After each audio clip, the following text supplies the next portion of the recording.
Economia com Juliana Rosa. Tava com saudade de falar com você. Hoje vi você na televisão 2 vezes. Então, matei a saudade de ver você. Mas eu não tinha matado a saudade de falar com você. Tudo Verdade. bem com você? Feliz ano novo. Para você também. Para você também. Deu um trabalho porque eu limpei essa casa aqui. Você pode ver que o ambiente tá limpinho, né? Todo branquinho, todo limpinho. Então eu pedi alguns equipamentos e tal. A Débora Alfano, você sabe que é a limpadora geral da República, né? Ah, é? Não porque ela seja especializada em faxina, mas é porque ela chega aí no estúdio e olha só, ó lá. Você viu? Limpadora geral da República. Tudo. Eu digo que não importa quem seja o novo presidente da República Você ou a higienizou nova. o meu? Não, o seu Ah, aí tá, não. desculpa te interromper, porque eu acho que ela não higienizou o meu aqui. Não cheguei desse lado aí, não alcancei. Mas eu te CPI empresto. da Débora Alfano. Não, mas eu empresto aqui o álcool pra ela, não tem Tá, vou problema. Isso é pegar bom, aí. isso é bom. Juliana, para onde a gente tem que olhar nesse começo de ano? Porque a gente tem algumas notícias interessantes que vêm do ano passado, né? No finalzinho, bem no finalzinho que você tem. Mas a gente quer olhar para frente, né? A economia é olhar para trás para ver o que não fazer e o que repetir, e olhar para frente naquela expectativa, o que nos aguarda e como tentar escolher o melhor caminho. O que você está enxergando, o que os números que você viu sugerem para a gente? Olha, Ineg, boa tarde aí para o ouvinte também. A gente tem os dados, hoje saíram números confirmando que a gente teve uma economia melhor no final do ano passado, que é o dado do Banco Central. Saiu o dado do Índice de Atividade Econômica, que é uma espécie de prévia do nosso PIB oficial. E mostrou que houve crescimento depois de 4 meses seguidos, no mês de novembro, e corroborando os dados da semana passada, que também vieram bem mais positivos do que era a previsão.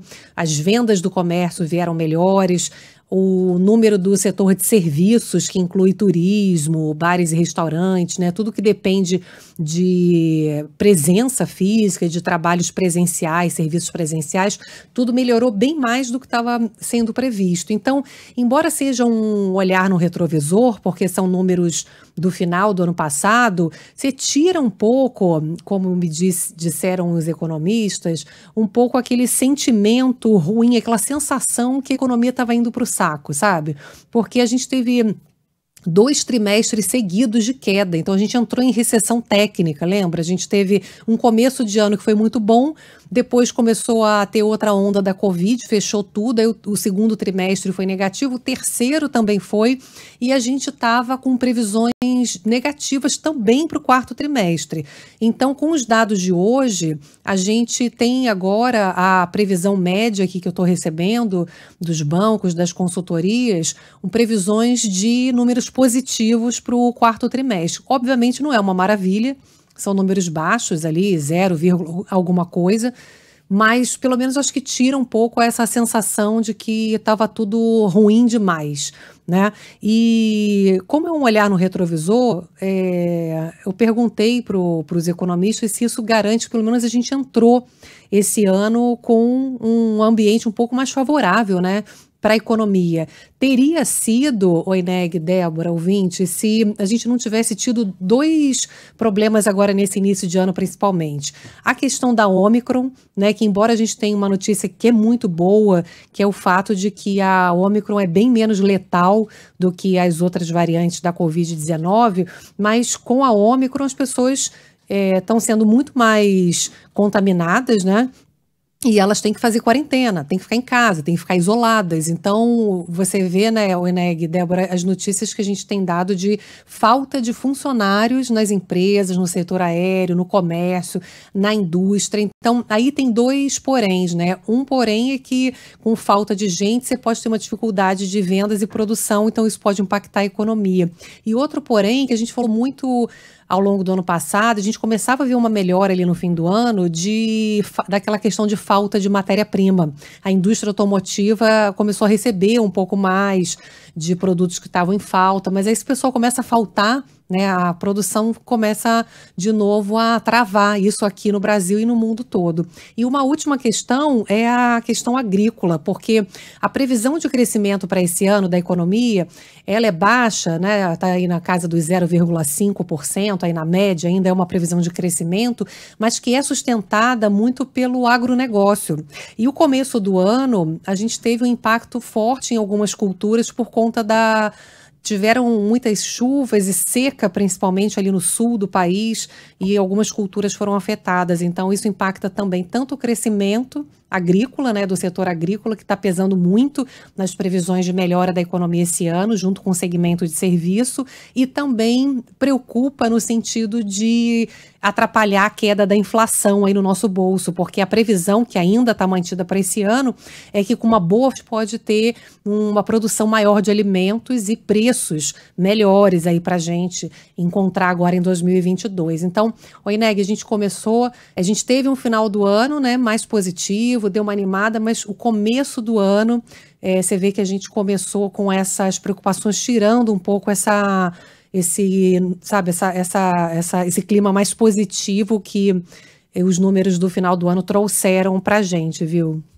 Agora, o Brasil vive ou no ano eleitoral, ou no ano pré-eleitoral, ou pós-eleitoral. O mesmo ano que é pré-eleitoral é pós-eleitoral, né? Porque hoje a gente tem eleição municipal, hoje tem eleição nacional. Esse é um ano de eleição nacional. E todo ano de eleição nacional, você tem uma interrupção de agenda de transformação. Não tem muito como ser diferente, sempre foi e continua a ser.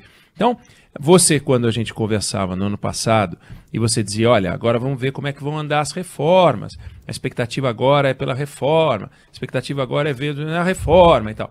Agora, a expectativa por reforma diminui muito, né?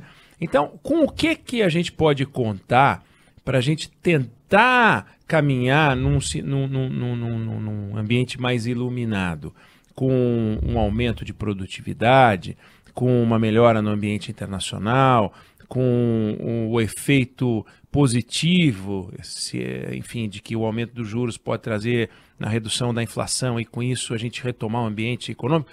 O que pode vir a ser considerado uma notícia positiva, posto que você não pode esperar muitas mudanças nas reformas?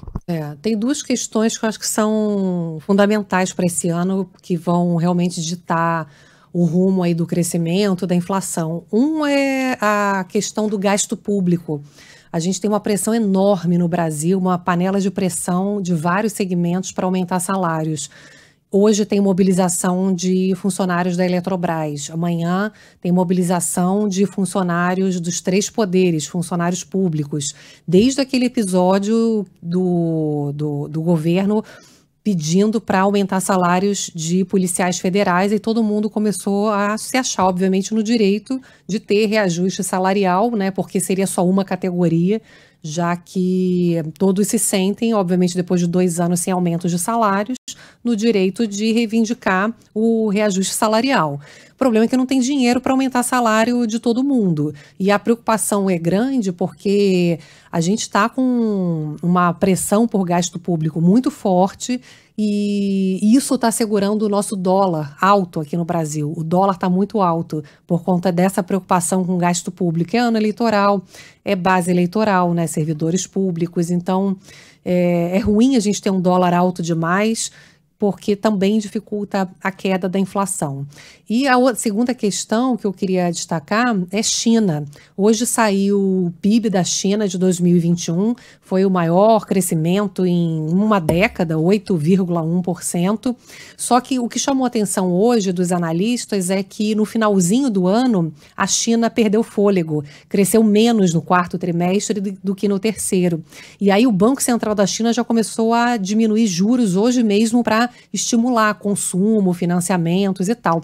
A China é o principal parceiro comercial do Brasil, então vai depender do ritmo de crescimento da China para a gente saber se os preços internacionais vão diminuir de alimentação, né, de commodities em geral, minério e tudo mais que afeta nosso dia a dia, os preços aqui no Brasil, ou se ela vai continuar num crescimento mais vigoroso, mantendo preços internacionais